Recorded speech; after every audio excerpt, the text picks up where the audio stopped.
isn't it? That's a real hype. Confirmed. As opposed to what? Can't he just let's just keep going? Brought to you by the unexpected energy of ExxonMobil. It's a real hype. Kawhi Leonard took on his former team last night. That after taking off the game prior due to load management. Well, he managed quite well in this one. Game high 38 points, 12 boards. Clippers get the big win. Nick, how did Kawhi look last night? Kawhi was exceptional last night, doing it on both ends. You hold the Spurs under 100. He pours in 38 points, but he had to be exceptional. If Kawhi's all of a sudden going to be taking games off before we even hit Halloween, before Paul George is back, if you're going to give away the front end, you're shaking your head. They gave away the front end of a back-to-back. You can only do that if you are guaranteed to win the back end of the back-to-back. They were because he was so great. I don't know why you want to shade Kawhi Leonard. I mean, after he elevated himself in the conversation for best players in the world, you can understand why Doc Rivers wants to have a little bit of load management right there. He's trying to make sure that Kawhi is available and at his best when it really matters. That ain't right now. Yeah, but last year he had load management because he was coming off a major injury. He's not coming off a major injury. Paul George isn't there yet, and he's already taking days off. It's fine. But isn't last year point in case as to why you continue to do it that way? Yeah, they won a championship last year. Okay, yeah, the seeding's going to matter a little more. Well, listen, they won last night. He was great. I give him credit. I think it's a little odd he's already taken nights off, but we'll see how it works out for him. Your drives, dunks all over Jahlil Okafor. Go get it, Gary Harris Jr.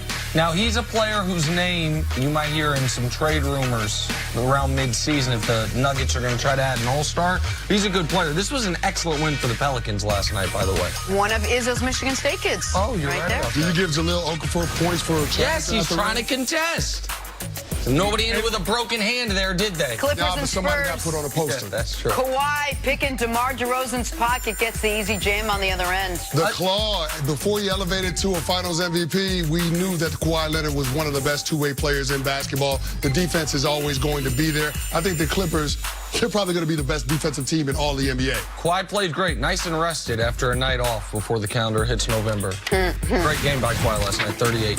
Niners and Cardinals, George Kittle. Catching the slant, breaking the first tackle, throws Buda Baker out of the way, and dives in for that score. Jenna, that's a great individual effort. He had to scare early, hyperextended the knee on a run play, but came back and had a gutsy performance. Now, I knew that the 49ers were going to be able to have success with the tight end because the Cardinals are the worst in the NFL, but I was really impressed by the grit from George Kittle last night. And you love the mush face on Buda Baker, who's an excellent player who made some good plays on George Kittle early in that game. How about a little Minnesota high school football? Moose Lake Willow River wide receiver Logan Overdahl goes way up to make that catch. That's a great play. Was the ball being thrown to him, or was it being thrown to 24 behind him? Because, look, he goes up and gets it. 24 is right there. I can't tell. Oh. I can't tell. I mean, I know CC is not here, but is that Hall of Fame worthy? 100%. 100%. Here we go. The marquee matchup of the weekend, Ravens and Patriots. New England's defense has carried them to an 8-0 start, but they haven't faced a force yet this season, quite like MVP candidate Lamar Jackson. Pats lead the NFL in scoring defense. Ravens have the NFL's highest scoring offense. And tight end Nick Boyle proudly boasts they haven't seen anyone like our offense. Kenny, will the Ravens hand the Patriots their first loss of the season? Well, I picked the Ravens to be able to win this game, and that's because John Harbaugh is really, really good after bye weeks. He's got a 9-2 record after bye weeks, and one of those losses came in 2015 when the Ravens set a franchise record for number of players on IR. So I expect them to have a few new wrinkles that they haven't shown on tape thus far through this point in the season. But to Nick Boyle's comments, he's absolutely right. The Pats defense hasn't seen an offense like what the Baltimore Ravens have, but that's because they haven't seen a quarterback like Lamar Jackson. He's the first quarterback in NFL history to have 1,600-plus yards passing and 500-plus yards rushing through the first 7 games of the season. And so the way that the Ravens use him, not only in the run game, but what they do in terms of the passing game, being able to get him out on the perimeter and put pressure on the defense with the run-pass options that he has, that to me is what's going to be the challenge for that Patriots defense. The one thing I'll say about the Pats defense is we know that they're on a historic pace, but the one place that they can get got is in the run game because they're giving up 4.6 yards per attempt, which is 21st in the National Football League. So I look for the Ravens to feature a heavy dose of that run game, whether it's Lamar Jackson, Mark Ingram, Gus Edwards. This is going to be one of those fist fight in the phone booth type of games. And the Ravens, I like their chances in that type of matchup. And the run defense is actually even worse than what you just described when you say 21st in the league over the course of the season. Since week 4, so for takeaway weeks 1 through 3, they're giving up 5.7 per carry, which is 32nd in the NFL out of 32 teams. Why has the bad run defense not hurt the Patriots in any way whatsoever? Because you're playing with such a lead so consistently. It's been so impossible to pass on this team.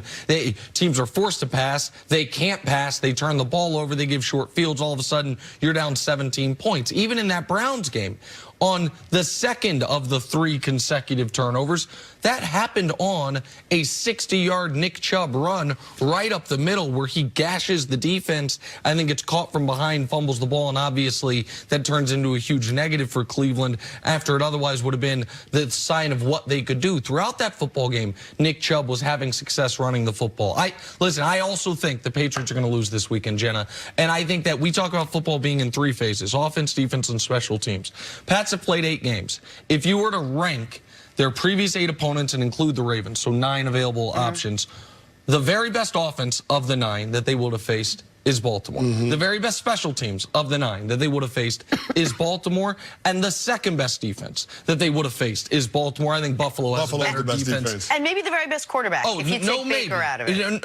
No. Right now, there's no maybe about it. Yeah. People would say, what about Ben Roethlisberger in week 1? But he was probably already hurt. Well, yeah, I mean, if his elbow was, it's 17 passes later, he's gonna suffer that major injury. Right. Then how healthy was he been in that game in week 1? And that Steelers offense was its first game with no AB, dealing with all the transition. So no, this is, and for a while, Baltimore's, all their gaudy offensive numbers were being buttressed enormously by the 59-point explosion in week 1. Miami game. But now you've played half a season. So every extra game you play, the less impact one outlier game has. So I don't look at Baltimore as the best offense in football, but they have shown that they are clearly a top 10 offense, and the Patriots have been playing nothing but bottom 10 offenses all year. When Bill Belichick sits down to start game planning against Lamar Jackson, is there more of a focus on his arm or on his legs come Sunday? Well, I think you have to focus on his legs because the Baltimore Ravens want to be a run-first outfit. And when you look at what John Harbaugh and their offensive coordinator, Greg Roman, are trying to do, they want to change the math in the run game going up against that Patriots front 7. What I mean by that is this.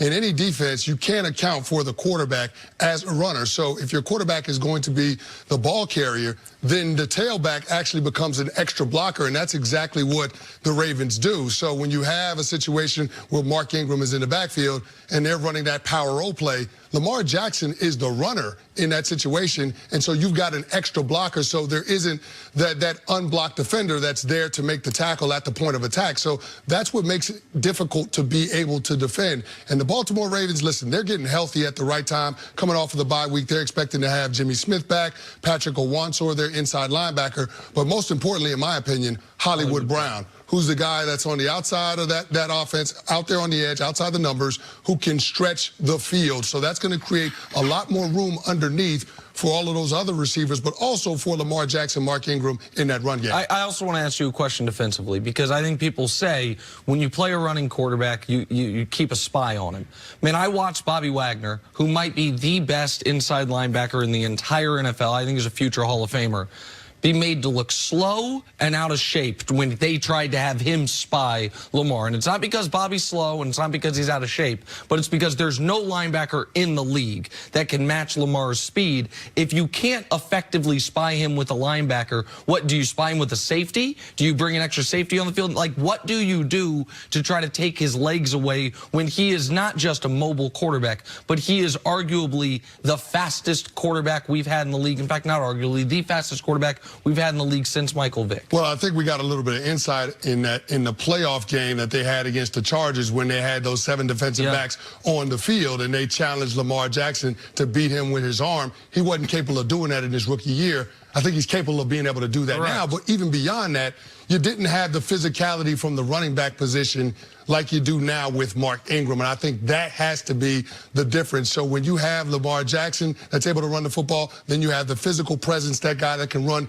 in between the tackles, and Mark Ingram, it makes it tough from a personnel groupings perspective to match up well against that Ravens offense. So listen, this is going to be a tough challenge for Bill Belichick. I don't think there are any easy answers. Typically, teams don't feature their quarterback as a running back because they don't want their quarterback being hit. But Lamar Jackson has this uncanny ability to be able to get down before he takes He doesn't get hard square contact. shots. No square shots. He gets his shoulder sideways. You don't see him getting lit up a lot, given how often he runs. Listen, these next 6 weeks where there's 5 games, we're going to really find out how. We know the Patriots are really good. The numbers and the records say they're the best team in football by a wide margin. I don't believe that to be true. We're going to find out over the next 5 games. Baltimore, Philly, Dallas, Houston, they'll get tested. Kansas City. You've got 5 legitimate playoff caliber teams that's going to play them with 5 legitimate above average, if not excellent quarterbacks. We'll find out who the Patriots really are these and next 5 both of you have the Ravens winning this game. Yes. Correct. Yep. Wow. All right, take a break. Coming up, let's talk some basketball. Is Draymond Green the reason KD left the Warriors? Damn game. You gotta in your bias. I'm glad about that. As you are, because you picked the Nationals after Jessica Mendoza. Sat here and convinced you. talking about you I right understand. now. There we go. I got it. But what I'm saying to you is this: if you have a 2-1 lead and your ace, keep this into consideration. We're talking about starting pitchers who show up and pitch 6 to 7 innings. We just witnessed Greinke, who's the 3rd starter, go 6 and a 3rd full innings, okay, and hold them to 1 hit ball. Why is it wrong for me to then say, okay, Cole is better, and he only got 2.5 innings that he would have to pitch? Why couldn't he shut down and hold him to a 2-1 lead? You watched Madison Bumgarner years ago against Kansas City on 3 days rest, if I remember correctly. Take the complete game. Don't tell me that it's far beyond the realm of comprehension. As much as I love Soto, and as much as I respect Hendricks and all these boys, and Rendon, I can't forget him. Don't tell me that it is beyond the realm of comprehension on your own turf for a game 7 for the best pitcher who's probably going to win the Cy Young to hold you scoreless and to 30 innings. Come on. I'm taking that bet.